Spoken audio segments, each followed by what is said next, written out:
Welcome, Minister. It's a pleasure for the organizers of this event to have the participation of Minister Jara.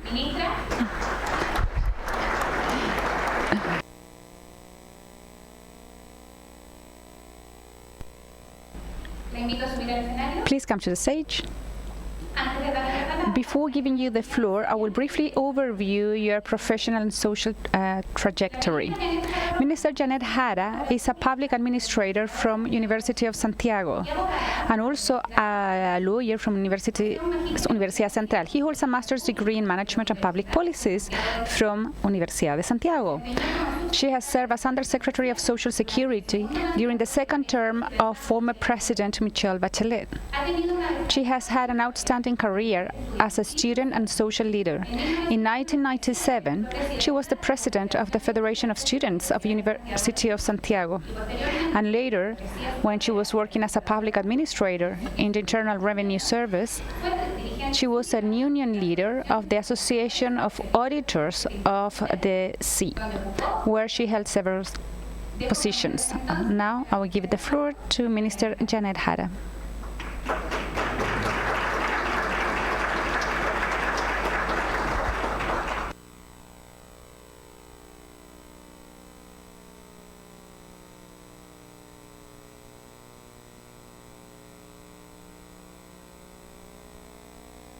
Welcome, everyone. I would like to welcome all the visits that are in our country.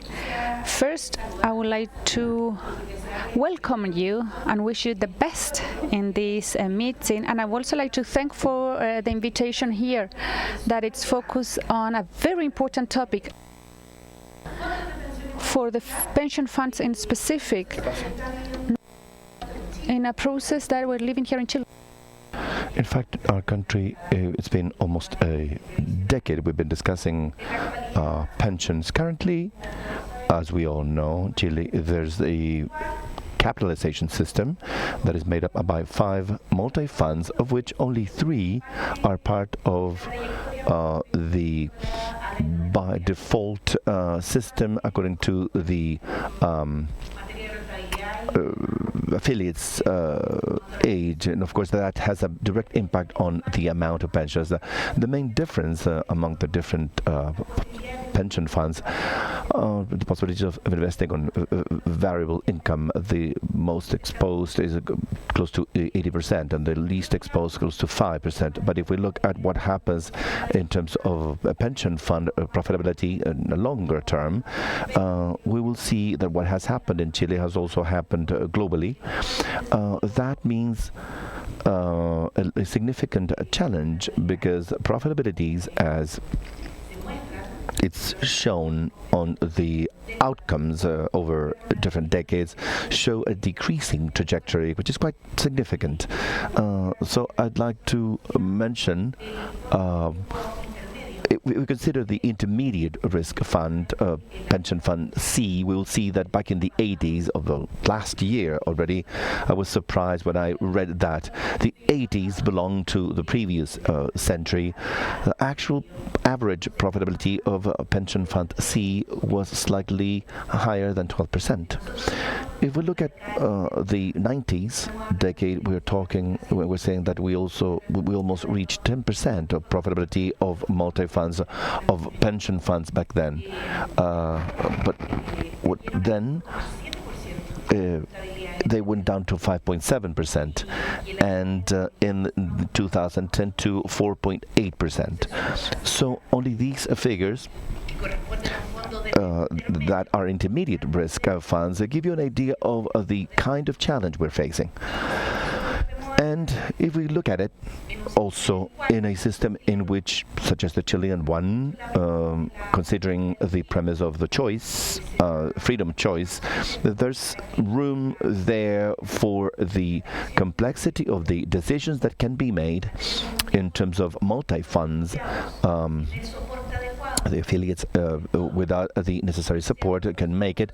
There's been a result in which shifting from one pension fund to another have created an accumulative result that, compared to the by default trajectory of those pension funds, creates a significant loss.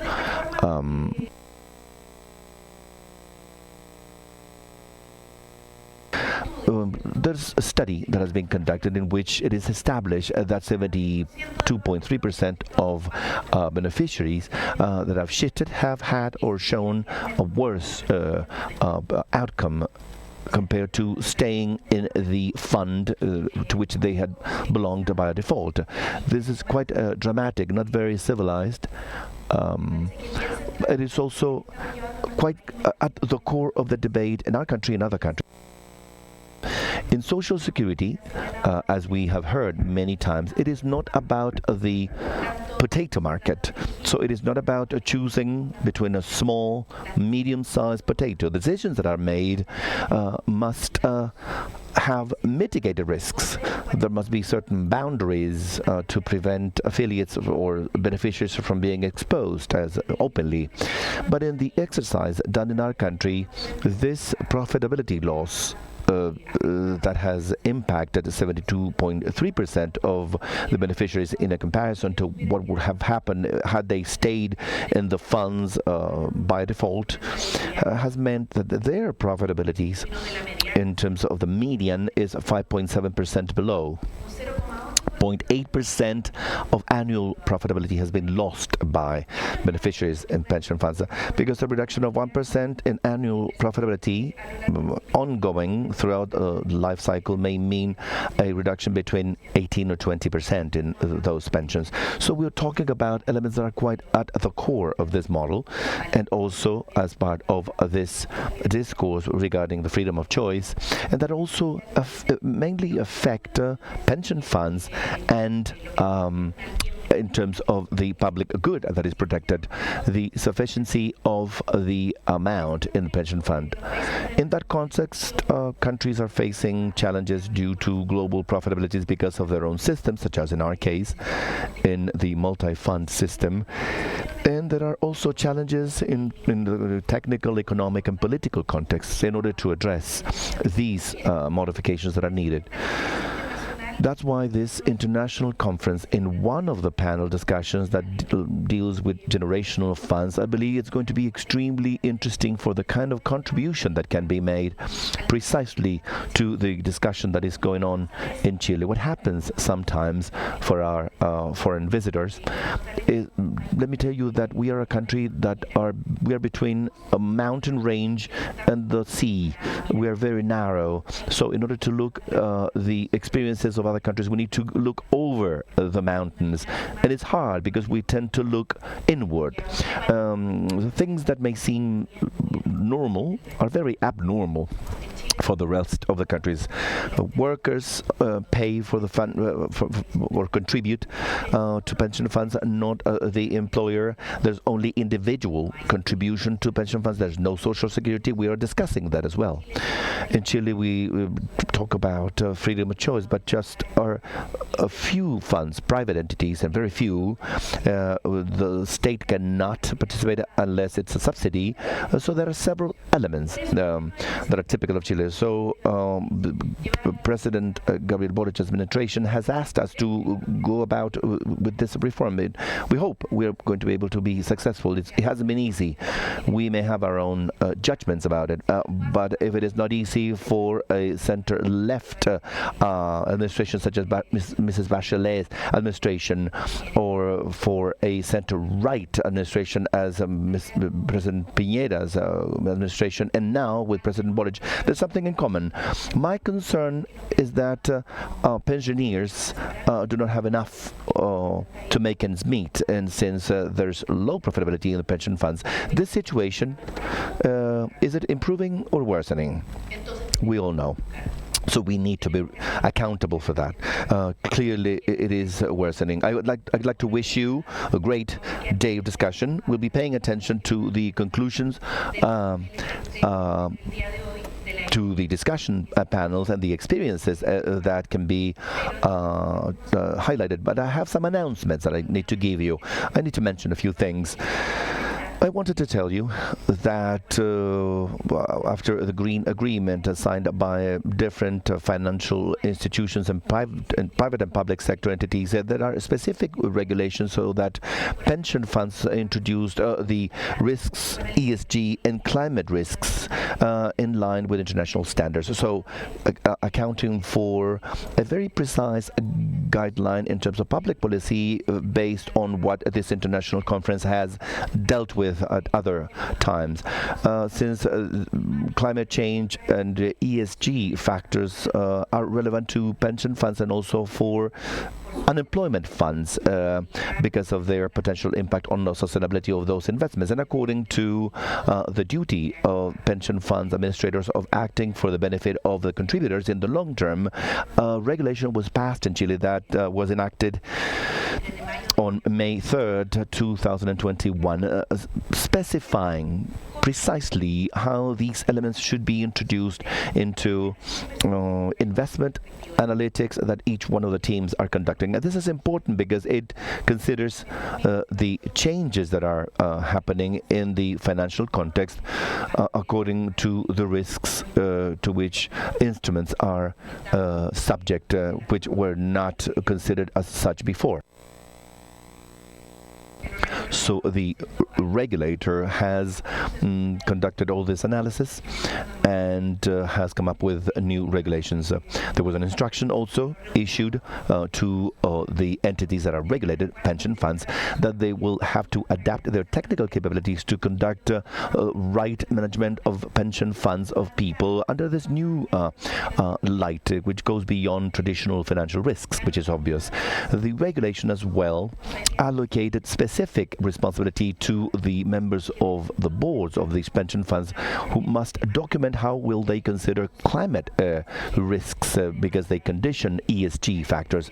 AFC and AFC will have to inform the AFC, which is the unemployment fund administrator, will have to report to their own contributors through technical reports on an annual basis how these topics are being considered in their investment policies, and the detail of the main actions that they have developed within these contexts. Currently, there are several working groups that are making headway in defining a classification of the economic activities based on climate change factor, which is identifying the need to improve agreements.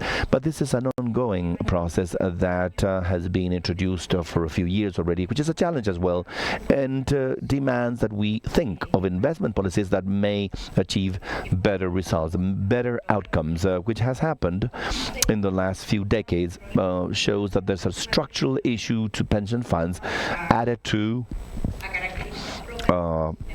native features such as a pure individual capitalization system with an inequitable labor market with important gender gaps and pension voids or gaps. That's why improving pension fund savings, increasing payments, better wages for contributors to employees should also contribute to Social Security, and on the part of investment institutions to have a regime that is more adequate and that is adapted within the context of a pension reform through a flexibilization of pension investment systems. Those are part of the challenges.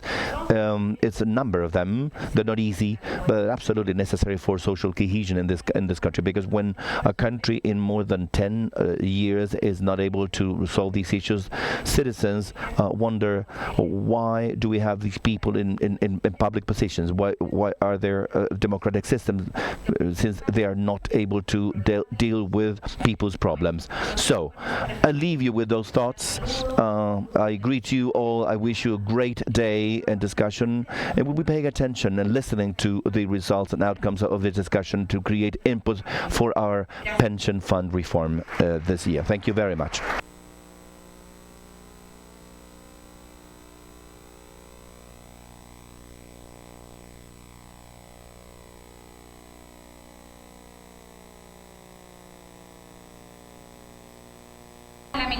So I'd like to thank Minister Jara, and now I'm pleased to introduce Julio Cesar Cervantes, President of the International Association of Pension Funds Supervisory Agencies, and also President of the National Commission of the Retirement Savings System of Mexico, called CONSAR. Now, before giving you the floor, I'm going to introduce you. Julio Cesar Cervantes has been president of the National Commission of Retirement Savings since 2023. He's an actuary from the Universidad Nacional Autónoma de Mexico and holds a master's degree in economics from the Mexico School. He also holds two master's degrees, one in European Social Security from the Catholic University of Louvain in Belgium, and another one in Management and Administration of Pension Funds and funds from the Ibero-American Social Organization. In the Federal Public Administration, he has served as Vice President of Finance of CONSAR, Director of Institutional Planning and Foresight of Instituto de Seguridad y Servicios Sociales of the Pension Fund, Director of Pension and Social Security Policy of the Insurance Agency and Social Security Unit of the Ministry of Finance and Public Credit, and researcher at the Centro de Estudios of Public Finance from the Chamber of Deputies. Since May 1st, 2023, he has been the president of AIOS, that is part of 10 other institutions of Latin America. He is also a member of the Bureau of the Working Party on Private Pensions of the Organization for Economic Cooperation and Development, and a member of the Executive Committee of the International Organization of Pension Funds, or IOPS, in which we have more than 80 countries. So now I give the floor to Julio Cesar Cervantes.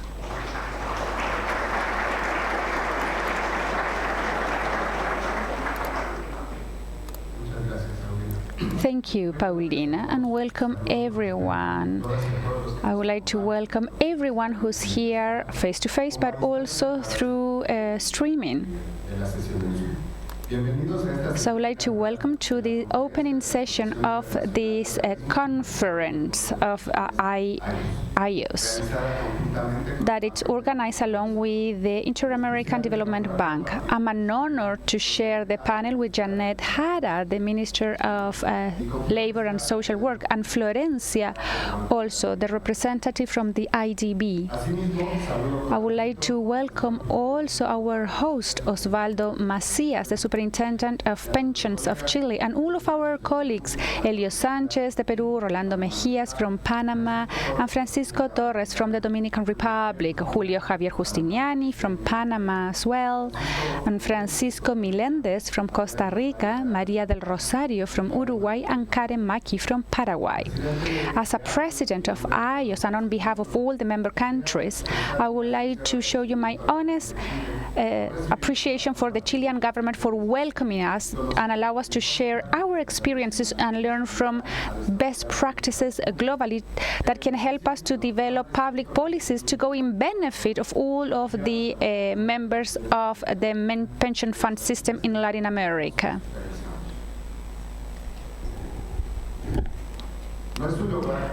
It's not, today we live a lot of changes. From 2020, we've seen a restructuring of the global chains of production, of trading, and all the employment sector, which has caused a lot of fluctuations also in the financial markets.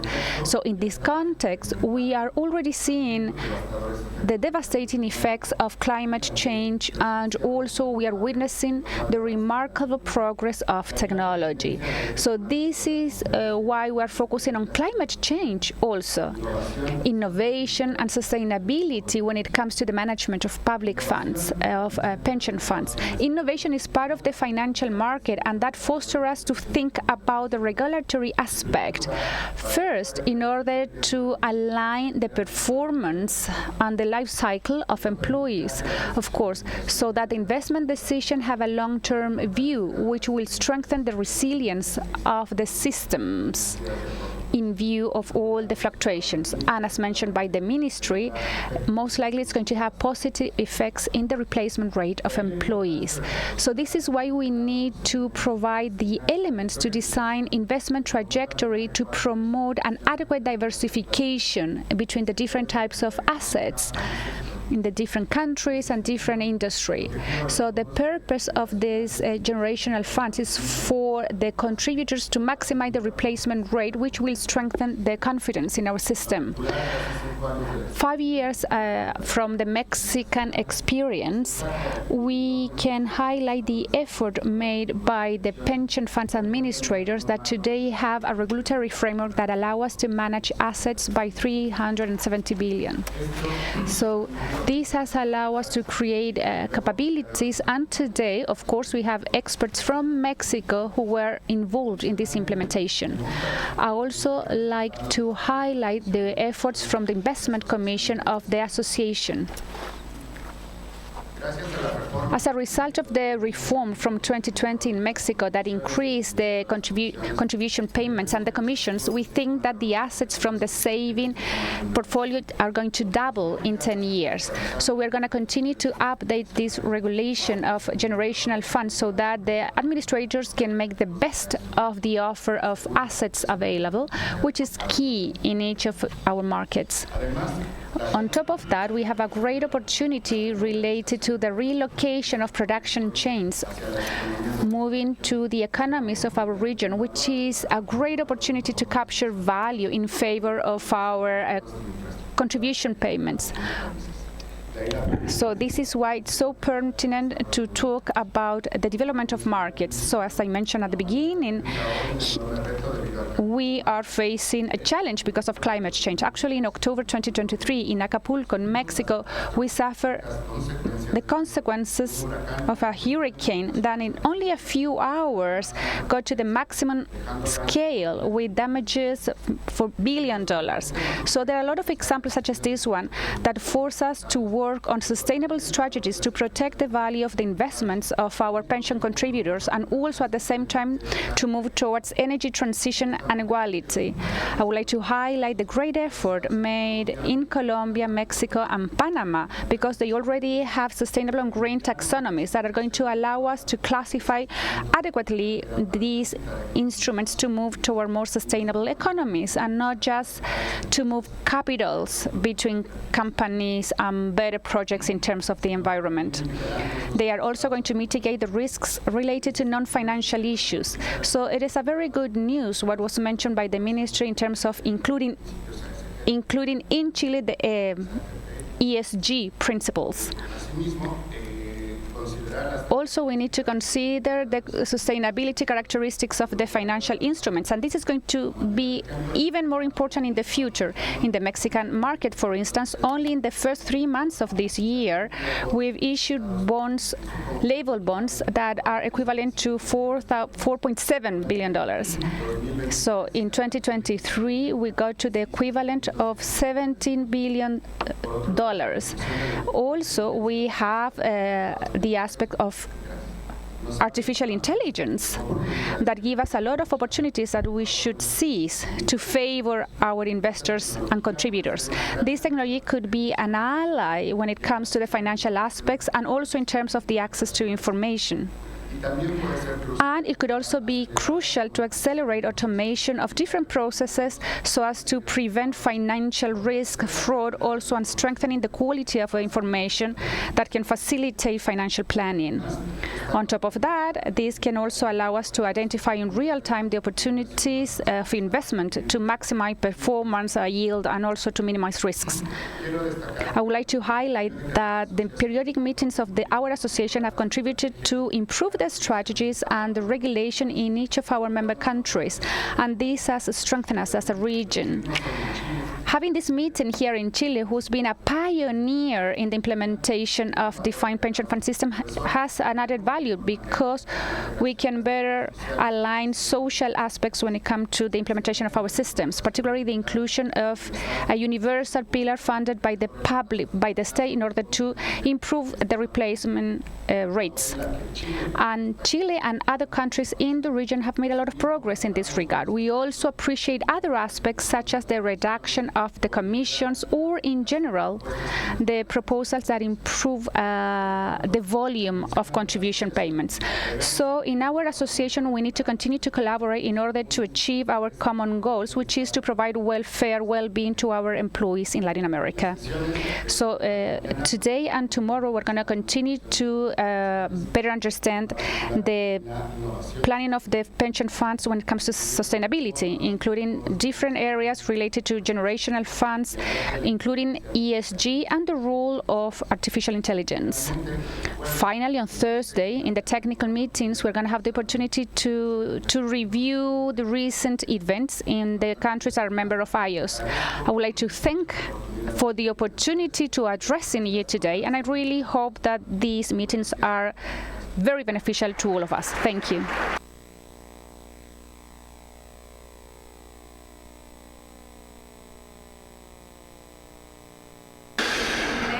Would like to thank Mr. Cervantes, President of AIOS. I'd like to introduce María Florencia Attademo-Hirt. She is the IDB representative in Chile. She has served as General Manager of the Southern Cone Countries Department of the Inter-American Development Bank since June 2021 and as IDB Group Representative in Chile since April 2021. Previously, she served as IDB Group Representative in Paraguay and in the Bahamas. She held different positions in the IDB group for more than 21 years, first in the Legal Affairs Department and then in operations. Her work encompasses public and private sector projects, institutional and corporate affairs, and strategic aspects, for which she has reported to 3 different vice presidents. As country representative, her responsibilities encompass all IDB group projects and activities in the country, including country dialogue on public sector lending and non-reimbursable financing, private sector financing, knowledge products, and liaison and collaboration with civil society and academia. I'd like to leave you with Mrs. Attademo-Hirt.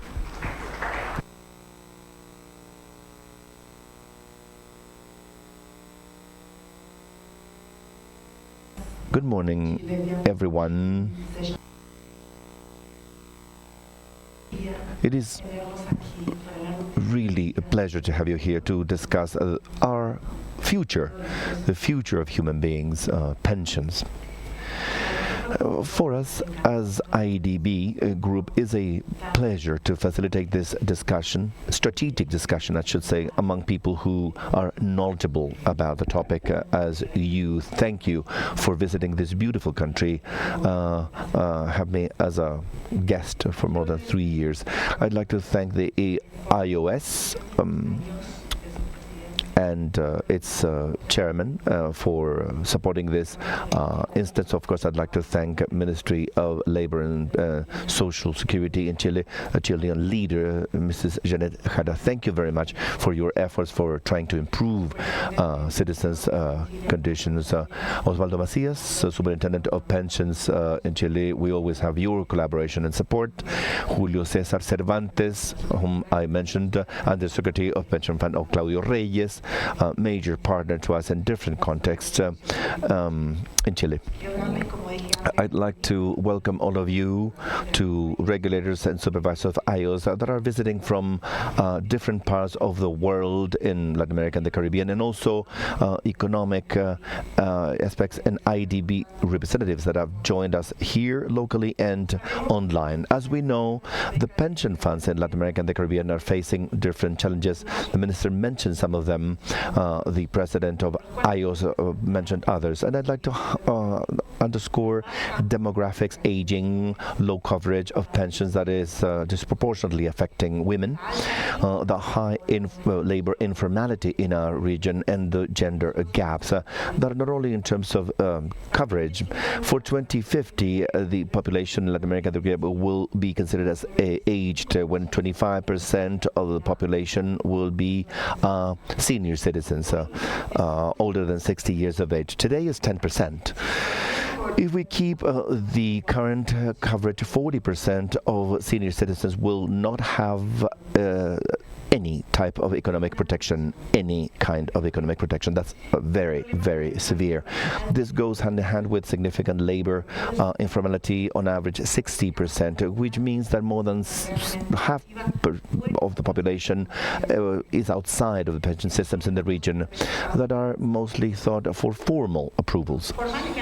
Formal and also traditional, I should say. Not even employees of the gig economy. Gender gaps also in pension systems are a significant challenge, since the dynamics of the labor market go hand in hand with the pension contribution and the possibility of having economic income for a lifetime, with an impact on the amounts received. Although many countries have expanded coverage through non-contributed systems, and Chile joined that effort a few years ago, in many cases those pensions are not enough. And in an aging context, fiscal sustainability of those pensions is a major challenge, and of course it will be in the future of many countries in the region. These conditions that we face today have significant implications, both financially and fiscally, affecting replacement rates in senior citizens, the possibility of a stable and sustained income, and of course the increasing fiscal pressures. In this context, we should consider on a timely basis about creative ways and innovative solutions. I gave you lots of bad news, but I'm not here to discourage you, of course. We believe that these trends may also consider unique opportunities to improve our pension systems and to build a sound future for the coming generations. It's a key moment to rethink pension systems, to adapt them to new realities, and to guarantee a dignified future for everyone. Being ready for that future means that we need to overcome a dilemma between sufficiency and sustainability. That dichotomy needs to be overcome. It shouldn't be so binary. We need to explore new ways of financing, optimizing resource allocation, to leverage disruptive technologies to have more efficient systems and that are also more equitable and transparent. Tomorrow there's going to be an AI session, and please, our friends, even my colleagues, to please tell me what this is all about, because I would love to learn with you a little bit more. That path, in this path of thinking disruptively and differently, and digital transformation plays a major role in how resources are managed and the increased strategic capabilities, such as fighting contribution evasion. Technology may be an ally, a powerful ally, to define new investment strategies, to manage information in pension systems, and to improve the execution and use of resources.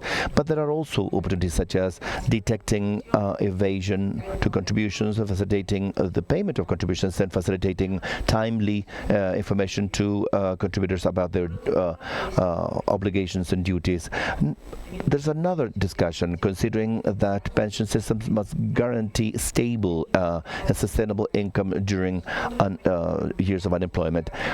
That should consider different tools to diversify risks.